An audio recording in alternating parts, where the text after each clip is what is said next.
Hello viewers, welcome back to colours vlogs. మీకు ఈరోజు ఈ వీడియోలో ఎంతో పర్ఫెక్ట్గా ఈజీగా చామదుంపల పులుసు ఎలా తయారు చేసుకోవాలో చూపించబోతున్నామండి. సో ఇంకెందుకు ఆలస్యం, ప్రాసెస్లోకి వెళ్ళిపోదాము. ముందుగా స్టవ్ ఆన్ చేసుకొని ఒక గిన్నెతో వాటర్ని పెట్టుకోవాలండి.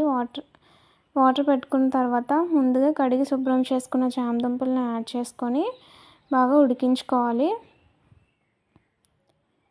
సో ఇప్పుడు ఒక మూత పెట్టేసుకుందామండి. మూత పెట్టుకుంటే త్వరగా అయిపోతుంది. సో చూసారుగా, ఇప్పటికి మనకి చామదుంపలు చక్కగా ఉడికాయండి.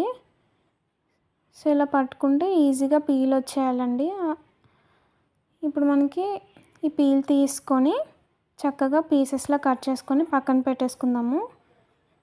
సో ఇప్పుడు మసాలా కోసం ఒక మిక్సీ జార్లో టమాటో, అలాగే ఉల్లిపాయలు, అల్లం వెల్లుల్లి పేస్ట్ చేసుకొని పక్కన పెట్టేసుకుందాము.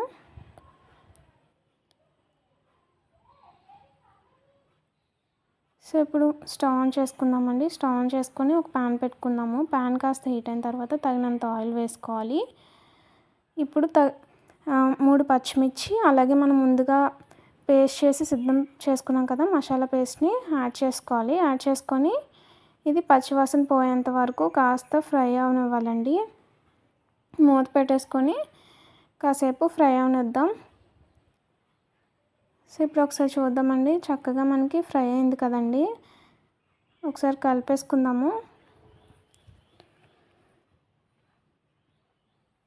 సో ఇప్పుడు 1/2 టేబుల్ స్పూన్ పసుపు, అలాగే సరిపడా కారం వేసుకోవాలి. మేము ఇక్కడ 1½ స్పూన్స్ వేసుకున్నామండి. తర్వాత 1 టేబుల్ స్పూన్ జీలకర్ర పొడి, 1 టేబుల్ స్పూన్ ధనియాల పొడి యాడ్ చేసుకోవాలి. అలాగే 1 టేబుల్ స్పూన్ గరం మసాలా కూడా యాడ్ చేసుకొని, రుచికి సరిపడా సాల్ట్ కూడా యాడ్ చేసుకొని మొత్తం ఈ మసాలాకి మిక్స్ అయ్యేటట్టు చక్కగా కలిపేసుకొని ఒక 2 to 3 మినిట్స్ పాటు వేయించుకోవాలండి. ఈ రెసిపీ మీకు నచ్చినట్లయితే తప్పకుండా మీ ఇంట్లో ట్రై చేయండి. ఎలా వచ్చిందో మా కామెంట్ సెక్షన్లో తెలియజేయండి. సో చూసారుగా, ఇప్పుడు మూత పెట్టేసుకుందాము. ఇప్పుడు ఒకసారి చూద్దామండి. చక్కగా ఇది మసాలా మొత్తం వేయించుకోవాలి. చక్కగా ఫ్రై అయింది కదండి. ఇప్పుడు ఒకసారి బాగా కలిపేసుకున్న తర్వాత మనం ముందుగా ఉడికించి పెట్టుకున్న చామదుంపలను కూడా యాడ్ చేసేసుకొని చక్కగా మొత్తం కలిపేసుకోవాలండి. ఈ చామదుంపలకి మసాలా మొత్తం పట్టేయాలి. సో కాసేపు వరకు చక్కగా వీటిని ఫ్రై చేసుకోవాలండి. ఎవరైనా కొత్తగా ఈ వీడియో చూస్తున్నట్లయితే తప్పకుండా మా ఛానల్ని సబ్స్క్రైబ్ చేసుకోండి. అలాగే పక్కనే ఉన్న గంట సింబల్ని కూడా యాక్టివేట్ చేసుకోండి. అప్పుడే మేము ఏ వీడియో కొత్తగా పెట్టినా సరే మీకు నోటిఫికేషన్ అనేది వస్తుందండి. సో ఇప్పుడు వాటర్ని కాస్త యాడ్ చేసుకోవాలి. యాడ్ చేసుకున్న తర్వాత ఈ మసాలా మొత్తం చామదుంపలకి ఇంకే అంతవరకు కాస్త మూత పెట్టేసుకొని ఉడికించుకోవాలండి. సో వీడియో చూస్తున్న వాళ్ళందరూ వీడియోని లైక్ చేయడం మర్చిపోద్దు. సో చూసారుగా, మనకి చక్కగా ఉడికింది కదండి. ఇప్పుడు ఒకసారి బాగా కలిపేసుకొని కాస్త చింతపండు రసాన్ని కూడా యాడ్ చేసుకోవాలండి.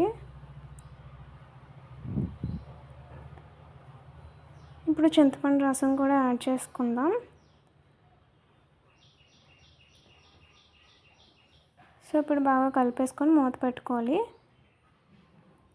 ఇప్పుడు ఒకసారి సాల్ట్ చూసుకొని, సాల్ట్ సరిపోకపోతే సరిపడే సాల్ట్ వేసుకొని టేస్ట్ అడ్జస్ట్ చేసుకుందాము.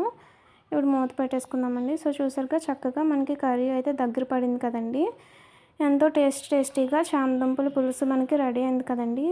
తప్పకుండా మీ ఇంట్లో ట్రై చేయండి. ఎలా వచ్చింది మా కామెంట్ సెక్షన్లో తెలియజేయండి.